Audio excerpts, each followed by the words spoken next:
You might want to sit down for this one, because what you've been told about salt and heart disease might not be the full story.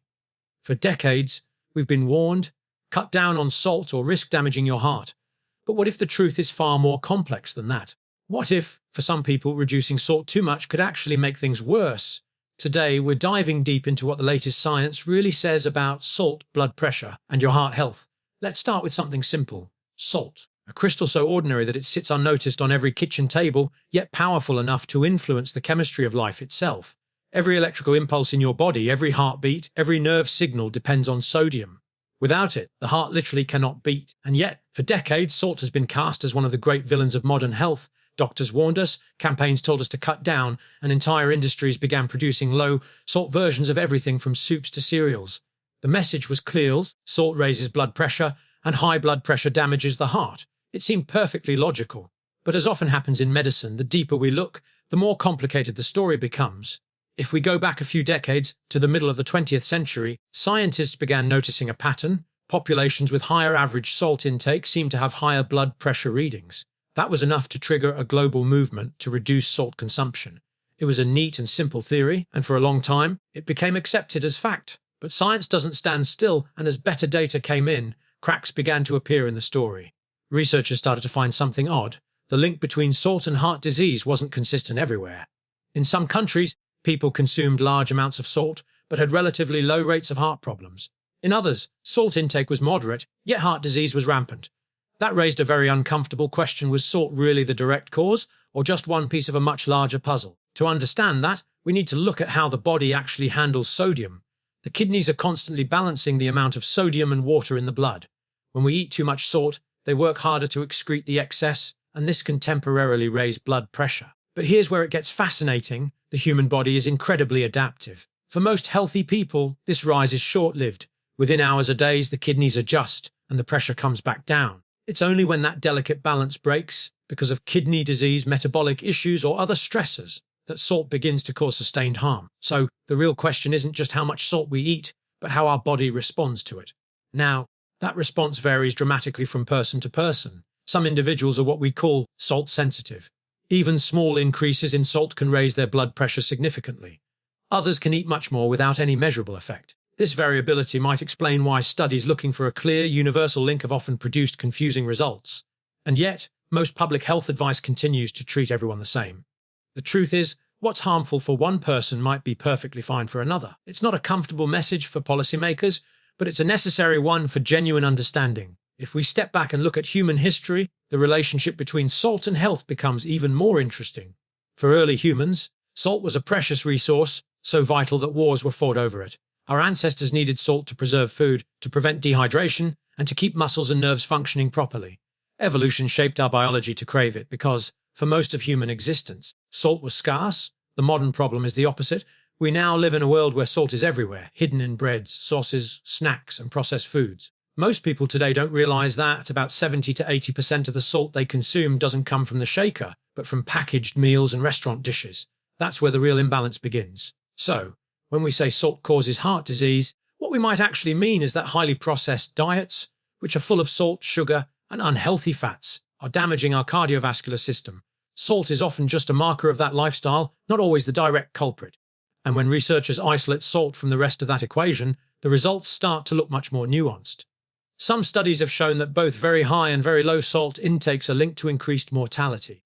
That means there's a sweet spot, a range where the body performs best. Too much stresses the system, too little weakens it. And that's where things get really interesting for heart health. When sodium levels drop too low, whether through strict diet or certain medications, the body reacts defensively. Hormones like renin and aldosterone surge to retain what little sodium remains. These same hormones, when chronically elevated, can constrict blood vessels, raise heart rate, and ultimately contribute to the very problems we were trying to avoid. So, in some cases, excessive salt restriction can actually backfire, putting stress on the cardiovascular system instead of protecting it. This is why balance, not blanket restriction, is so critical. Imagine someone with a diet very low in salt, but also low in essential minerals like potassium and magnesium. Without enough of those electrolytes, the electrical stability of the heart can be disturbed. The heart's rhythm depends on that balance. Sodium flows in, potassium flows out. It's like a perfectly timed dance. Disrupt that rhythm, and you can create conditions for arrhythmias or irregular beats. This isn't a theoretical concern, it's a real observed phenomenon, and it underscores how interlinked our diet and physiology truly are. Another aspect often overlooked is how the body loses salt, through sweat for instance. People who live in hot climates or who exercise intensely lose far more sodium than average. For them, cutting down salt without accounting for that loss can lead to fatigue, dizziness, and muscle cramps. The balance point for one individual can be very different from another's, depending on their activity, environment, and overall health. That's why universal or one-size-fits-all recommendation doesn't always serve everyone equally well. Now, none of this means we should ignore salt intake altogether. For people with hypertension, kidney disease, or certain metabolic conditions, reducing excess sodium can indeed lower blood pressure and improve outcomes. But what we're learning now is that the effect isn't linear. There's a threshold. Once you go below it, benefits don't just stop, they may start reversing. And this is where personal awareness becomes so important. The best indicator isn't simply how much salt you're eating, but how your body responds to it. Blood pressure readings, hydration levels, and overall diet composition tell us far more than any number on a nutrition label. If we look at populations around the world, we find some striking differences.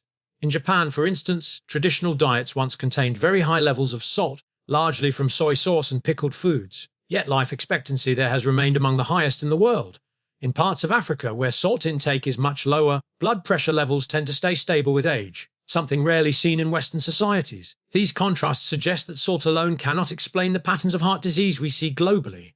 It's diet, quality, stress, lifestyle, and genetics all woven together. Salt plays a role, but not the starring one it's often given. In recent years, scientists have begun to focus more on the ratio of sodium to potassium.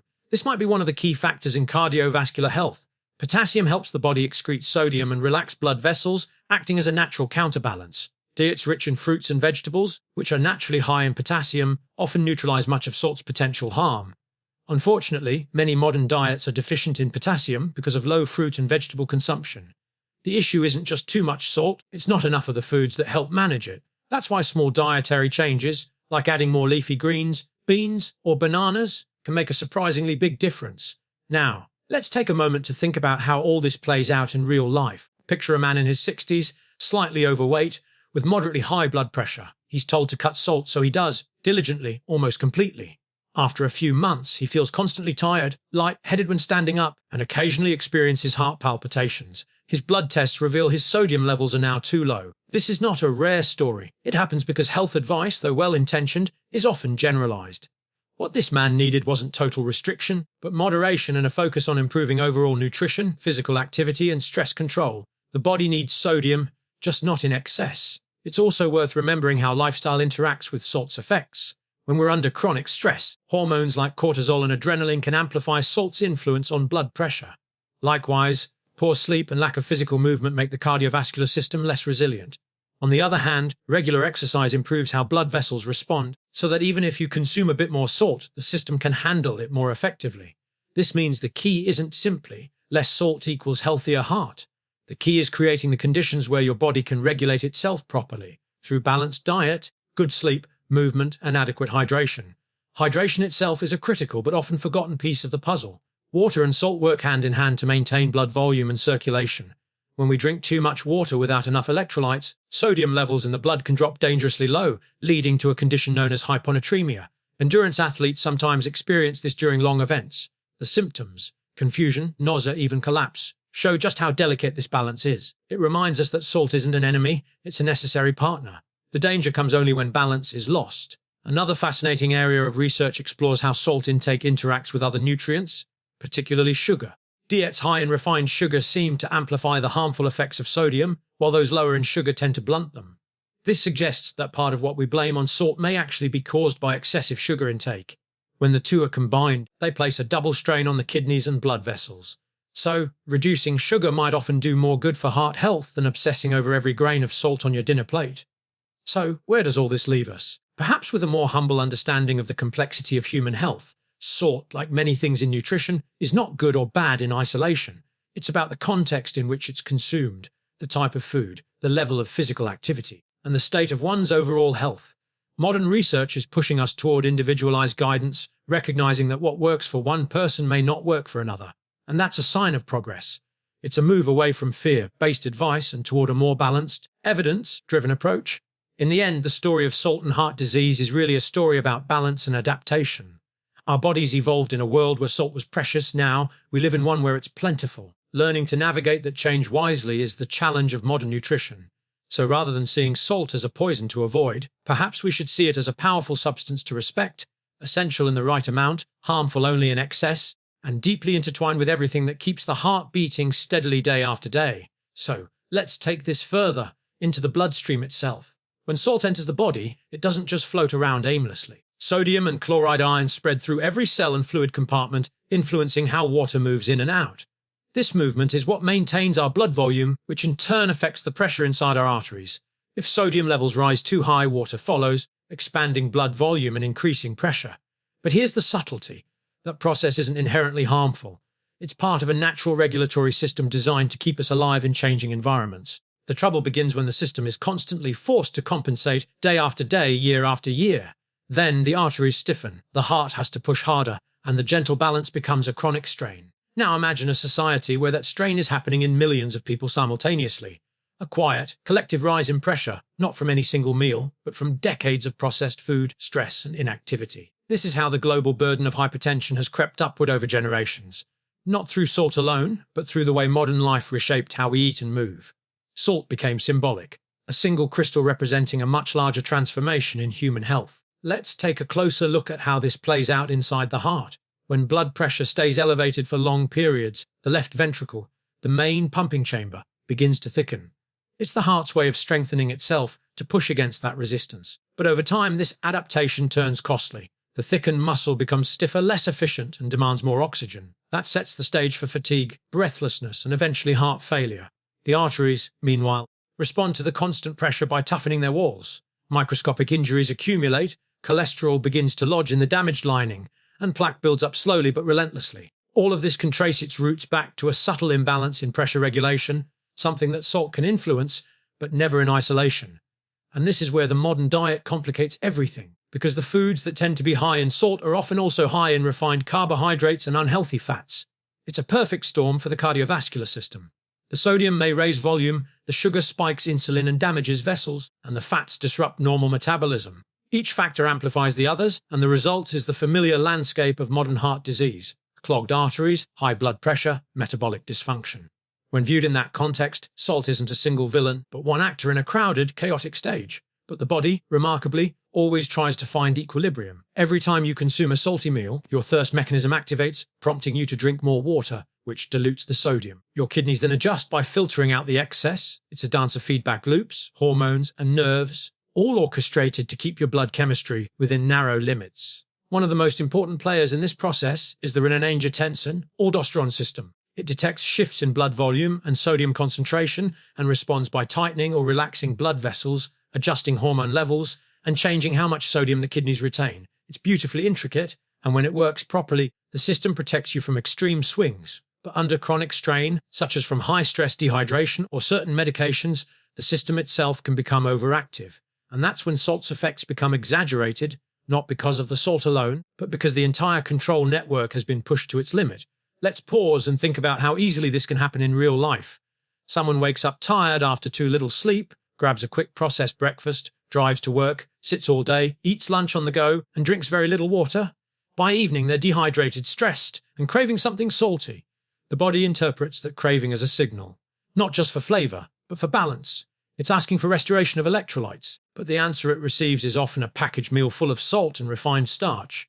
The temporary satisfaction masks a deeper imbalance that never fully corrects.